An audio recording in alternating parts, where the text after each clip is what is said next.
Assalamualaikum warahmatullahi wabarakatuh. Perkenalkan, nama saya Yulia Fitri, NIM 19042206. Saya dari Departemen Ilmu Administrasi Negara Universitas Negeri Padang. Pada kesempatan kali ini saya akan memaparkan materi mengenai administrasi kepegawaian, di mana yaitu sejarah administrasi kepegawaian dunia dan di Indonesia. Di sini saya akan menjelaskan mengenai administrasi merupakan sebuah seni yang sudah dipelajari semenjak zaman prasejarah, di mana administrasi dijadikan sebagai ilmu yang bermula sejak abad ke-20. Meskipun sebelumnya pernah dirintis oleh seorang manajer yang bernama T.F. Taylor pada abad ke-19. Sedangkan untuk administrasi kepegawaian mulai dikenalkan sejak abad 20, di mana awalnya ditemukan sebuah praktek yang terjadi hubungan antara pemimpin dengan bawahannya. Kemudian administrasi kepegawaian negara adalah pengelolaan kepegawaian negara atau pegawai negeri yang dikaji sebagai ilmu dan seni untuk mempelajari sebuah proses penggunaan tenaga manusia, mulai dari penerimaan hingga pemberhentian.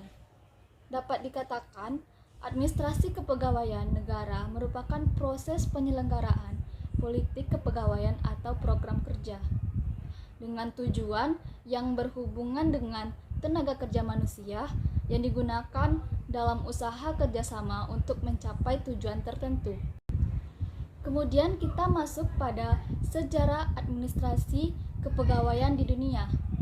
Sejarah administrasi kepegawaian di dunia sudah menemui perjalanan yang begitu panjang, dimulai sejak para aktor-aktor administrasi publik mulai memperkenalkan kajian dengan ruang lingkup yang ada dalam kajian administrasi publik. J.A. Charler bahkan pernah menulis sebuah buku yang berjudul Comparative Public Administration yang membahas terkait perbandingan administrasi negara dari 9 negara yang ada di dunia. Di dalam buku tersebut dijelaskan bahwa mengenai administrasi kepegawaian merupakan salah satu komitmen penting dalam pembahasan administrasi publik. Ada 3 jenis sistem kepegawaian daerah yang diterapkan berbagai negara di dunia ini. Yang pertama yaitu Separate Personnel System for its local authority. Yang kemudian Unified Local Government Personnel System. Yang ketiga yaitu Integrated National Local Personnel System.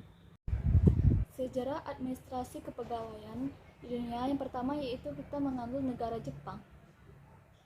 Dalam penelitian, Candler mengambil contoh kepada perbandingan negara Jepang.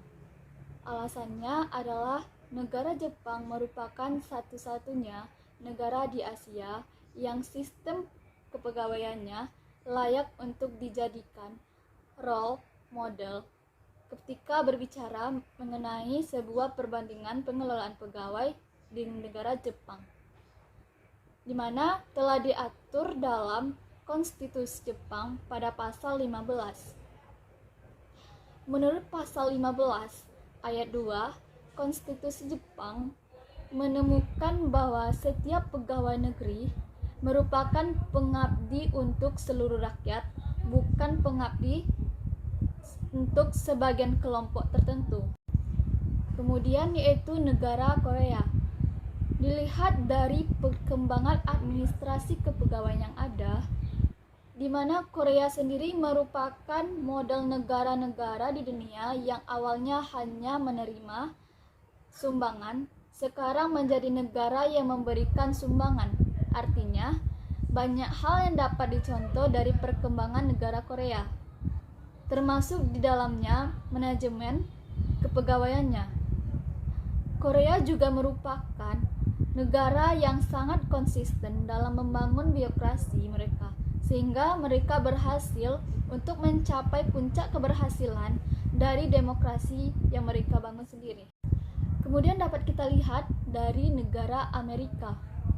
Sistem kepegawaian yang diterapkan oleh Amerika Selatan adalah jenis yang pertama, yaitu separate system. Pemerintah daerah mempunyai tanggung jawab utama administrasi kepegawaian, termasuk kekuasaan tunggal untuk menunjukkan dan memberhentikan pegawainya. Para pegawai juga tidak dapat berpindah baik atas perkasa sendiri maupun birokrasi yang lebih tinggi dari daerah yang satu daerah yang lain. Kemudian ke pemerintah negara bagian atau pemerintah pusat. Baik, kemudian kita masuk pada sejarah administrasi kepegawaian yang ada di Indonesia. Perjalanan administrasi kepegawaian dimulai sejak diproklamasikannya kemerdekaan Republik Indonesia, di mana pada saat itu telah ada upaya dari pemerintah untuk mengelola kepegawaian secara baik. Pada saat itulah lembaga pemerintah pertama kali yang diberi tanggung jawab untuk mengelola urusan kepegawaiannya adalah Kantor Urusan Kepegawaian atau disingkat dengan KUP, yang dibentuk berdasarkan Peraturan Pemerintah Nomor 11 Tahun 1948 dan berkedudukan di Yogyakarta. Namun dapat kita lihat pada masa ini KUP khusus diperuntukkan kepada pegawai yang bekerja pada pemerintah RI, sedangkan pegawai yang mengabdi kepada Hindia Belanda dikelola oleh Jawatan Umum Urusan Pegawai atau disingkat dengan DUUP, yang dibentuk berdasarkan keputusan Gubernur Jenderal Hindia Belanda nomor 13 tahun 1938. Tahun 1950, di mana kedua lembaga termasuk KUP dan DUUP disatukan dan menjadi cikal bakal dari lahirnya Badan Administrasi Kepegawaian Negara atau disingkat dengan BAKN. Lembaga ini berkedudukan langsung di kementerian dan langsung bertanggung jawab kepada Perdana Menteri. Selanjutnya, kesadaran pemerintah akan pentingnya urusan kepegawaian ini semakin meningkat ketika Kabinet Pembangunan yang pertama menciptakan Menteri Negara Penyempurnaan dan Pembersihan Aparatur Negara atau Menpan, yang dijabat pertama kali oleh Haji Harsono Djokroaminoto berdasarkan keputusan Presiden nomor 19 tahun 1968. Kementerian ini bertugas untuk membantu Presiden dalam menyempurnakan dan membersihkan aparatur negara. Dalam operasionalisasinya dibantu oleh Sekretariat Panitia Koordinasi Efisiensi Aparatur Ekonomi Negara dan aparatur pemerintah sebagai unsur staf. Dari itulah perubahan lain yang cukup penting dalam masa Kabinet Pembangunan ini adalah diubahnya KUP menjadi Badan Administrasi Kepegawaian Negara atau disebut dengan BAKN berdasarkan Peraturan Presiden Nomor 32 Tahun 1972. Berdasarkan peraturan tersebut, BAKN ditetapkan sebagai sebuah lembaga pemerintah non-departemen yang berkedudukan langsung di bawah dan bertanggung jawab kepada Presiden.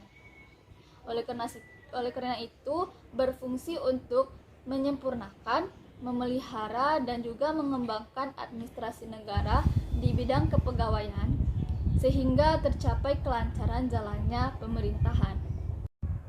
Baik, sekianlah penyampaian materi dari saya. Semoga bermanfaat. Assalamualaikum warahmatullahi wabarakatuh.